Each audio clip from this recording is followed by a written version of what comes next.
Welcome sa Dries TV. Kung interesado ka sa ganitong news, huwag kalimutang isubscribe ang ating YouTube channel. Maraming salamat! Welcome po ulit sa ating panibagong update tungkol kina Kim and Paolo Abilino. Sa bawat update natin, tatalakayin natin ang mga pinag-uusapan sa mundo ng social media tungkol kina Kim and Paolo Abilino. Kaya naman kung hindi pa po kayo nakasubscribe dito sa ating channel nako, i-click nyo na po yan and isama nyo na din ang bell button.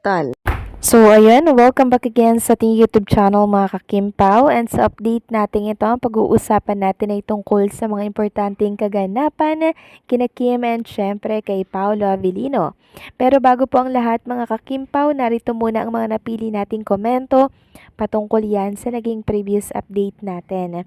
Una komento mula po ito kay Jairus Kitchen. Sabi niya, linlang pa sila magkasama sa dressing room with JM. So every project magkasama talaga sila. Pero mas grabe ngayon kasi lock-in taping sila. So not only sa gym or biking, kahit sa meals, 3 times a day magkasama sila. Kaya mas lalong titibay ang samahan at mainlove lalo sa isa't isa. Kaya di yan maghihiwalay. Maraming salamat po sa napakagandang komento, Jairus Kitchen. Yes, agree ako sa'yo, no? So, lalo pong tumitibay ang isang relasyon and syempre, ang isang samahan pag lagi po silang magkasama. Yun bang parang pakiramdam nila na parang hindi sila mabubuhay nung wala yung isa, parang kulang pag wala yung isa, 'di ba? Pag hindi sila magkasama. So nakakatuwa lang dahil ganyan na po katindi or tindi yung samahan po nilang dalawa. Para bang kulang ang isa pag wala yung isa, o 'di ba? In lababo ang lola niyo mga kakimpaw. Kaya feel ko rin talaga na hindi na maghihiwalay si Kim and Paolo. Para bang kompleto sila pag sila po ay magkasama. Wala na silang hahanapin pang iba. Ganyan yung pakiramdam ko mga kakimpaw pag magkasama si Kim and Paolo. Kaya pag kulang ang isa, parang hindi po kompleto. 'Di ba? At ang pangalawang komento naman natin ay mula po kay Ginang Rosemary Diano. Sabi niya, dati sa May Level Make It Disappear, isang tent lang sila sabi ng mga kasama nila, lalo na si Wilma Dazen. Palagi daw silang nagkukulong sa tent. Hindi lumalabas. Ang ganda ng tent nila. May upuan na binigay ni Paolo kay Kim. Doon siya natutulog. Ganon din si Paolo. Tapos may bihisan at ihian. Arinola si Kim. Daladala niya. Sa linlang at what's wrong with Secretary Kim, parang separate pa tent nila doon. Pumupunta-punta lang si Paolo pero sa May Level Make It Disappear, na booking na isa lang tent nila. Pag ganun daw isa lang tent, halata daw magjowa na kasi dapat daw separate ang tent ng lalaki at babae. So doon pa lang mga kakimpaw, confirm na yun na talagang magjowa at magjosawa na po si Kim and Paolo Abilino. Ang dami na po nilang pinapakita na pruweba ng relationship na meron po sila mga kakimpaw. Kaya sa mga patuloy po na naguguluhan sa kanila and syempre nagtatanong na ano ba yung status ni Kim and Paolo Abilino, hindi na po natin yan kailangan i-elaborate sa kanila. Kasi kung sila ay solid kimpaw at talagang nakasubaybay kay Kim and Paolo Abilino, kahit hindi na po yan ipaliwanag sa kanila, alam na alam po nila ang status ng relationship ni Kim and Paolo Abilino ngayon. Sobrang lalim na po. Sobrang tindi na at ang level na ay parang mag-asawa mga kakimpaw. Yan po ang nakikita ng marami dahil sa tindi po ng samahan ni Kim and Paolo. So maraming salamat po sa mga komento ninyo mga kakimpaw. Huwag kayong magsasawa, mag-iingat kayo palagi. So proceed na tayo sa mga topic natin ngayong araw po ng Martes. So reminders lamang po, by August 30, handang-handa na po si Kim and Paolo Abilino para po yan sa ASAP England. So ready na po ba ang lahat ng mga taga-England na mapanood at makasama at kiligin kay Kim and Paolo Abilino? Sabi nga dito ng isang fan sa X, this is it.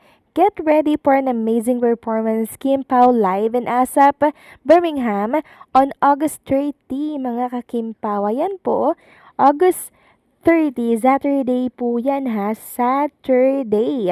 Kaya sana po sa mga OFW natin dyan na nagmamahal at sumusuporta kay Kim and Paolo Avellino, suportahan natin ang kanilang event no, dito po sa Birmingham on August 30. Kaya naman bago po mag-August 30 mga kakimpaw, paniguradong babalik na po ng Manila si Kim and Paolo Avellino. So siguro mga 27 or 26 andirito na sila, or baka nga wala pa pong 25, nakabalik na sila dito sa Manila para po mag-prepare, mag-rehearse ng kanilang magiging performance dyan po sa Birmingham. Samantalang meron po tayong Twitter party dito po yan sa X, or trending party po yan dito sa X. Mula yan sa post ni Chansey. Sabi niya, use these tags, Kim Pao missing era. So, miss nyo na po ba si Kim and Paolo Avellino? So, reminders, post, reply, retweet, and quote as much as you can. Use at least 3 words per post or reply. Add photos, videos, or GIFs. And track with every post. Thanks. Sa mga gusto pong makisali sa trending party, meron po yan. Dito po yan sa X mga kakimpaw. Pag trendingin natin itong Kimpaw missing era, kasi ba naman minsan lang pong magparamdam si Kim and Paolo. Samantalang next topic naman tayo mga kakimpaw. Ito naman ay tungkol sa panibagong pagkakataon na naman na nangyari kay Kim and Paolo Avellino. Same year and same date mga kakimpaw. So sabi nga po sa post nitong si Jezebel, credit po sa post mo, wow, grabing pagkakataon to, same year and same date. When you finally let go of what no longer serves you, you create space for what was always meant for you. And Pao was always there, silently manifesting, silently waiting, silently praying, and hoping that one day, that invisible strings will soon be visible to you. Bakit nakakaiyak to? So, share na po mga kakimpaw, ito. Yung naging post ni Paolo Avellino, year 2023, December 23, 2023. Sabi po ni Paolo, your love is like the sun that lights up my whole world.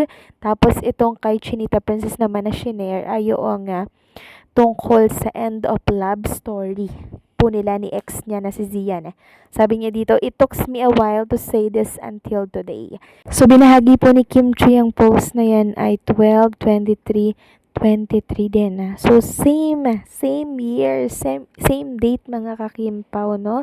So talagang nagkakataon lang ba to? Or talagang tadhana na po mga kakimpaw ang gumagawa ng paraan para sila ay magtagpo ni Paolo Avellino. Grabe yung mga pangyayari sa buhay nila, no? Parang alam nyo yun, nakaplano po talaga eh.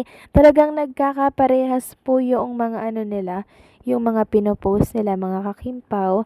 So talagang destiny si Kim and Paolo Avellino. Hindi po yan maipagkakaila na sila po talaga bandang huli mga kakimpaw. Kaya ngayon pa lang, magsaya na tayo dahil ramdam ko mga kakimpaw yung finish line na pinapangarap po ng lahat ng Kimpaw Nation. Nakakaiyak to mga kakimpaw. Kaya ipag-pray lang natin ang patuloy ang tungkol kay Kim and Paolo. So anong sa inyo dito mga kakimpaw? Please comment down below.